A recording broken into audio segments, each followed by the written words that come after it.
মহকুমা শাসক মানিক লাল দাসের নির্দেশ অনুসারে এনফোর্সমেন্ট টিম আমতলী থানাধীন বিভিন্ন দোকানে অভিযান চালায়। এদিন সদরের অতিরিক্ত মহকুমা শাসক বিপুল চন্দ্র দাস, সদরের ফুড কন্ট্রোলার প্রদীপ কুমার ভৌমিক সহ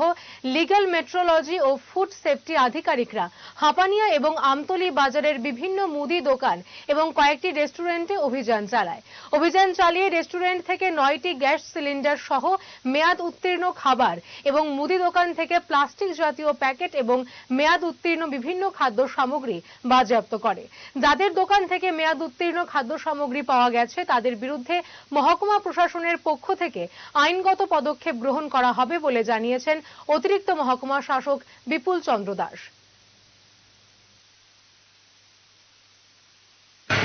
আজকে আমরা সদর মহকুমা প্রশাসন থেকে একটা টিম করে আমাদের সদরের মহকুমার আন্ডারে যে সমস্ত হোটেল রেস্টুরেন্ট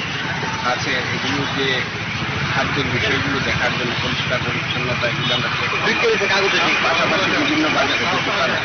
সেখানে পলিথিন প্লাস্টিকের যেগুলো সিঙ্গেল ইউজ প্লাস্টিক যেগুলো এগুলো যে ইউজ করছে এগুলো দেখার জন্য চেক করার জন্য যারা প্যাকেট খাদ্য বিক্রি করছে সেগুলো বিভিন্ন জুস আইটেম দোকানে দেখা গেছে যে এক্সপায়ারি ডেটের আইটেম তারা রেখে দিয়েছে ডিসপ্লে জায়গাতে, সেগুলো তো আমরা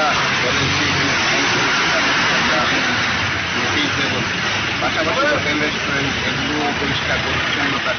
যে বিষয়গুলো আছে যারা গ্রাহক যারা আসেন ওনাদের কাছে তাদের স্বাস্থ্য সুরক্ষার বিষয় দেখার জন্য আমরা মহকুমা প্রশাসন টিম করেছি।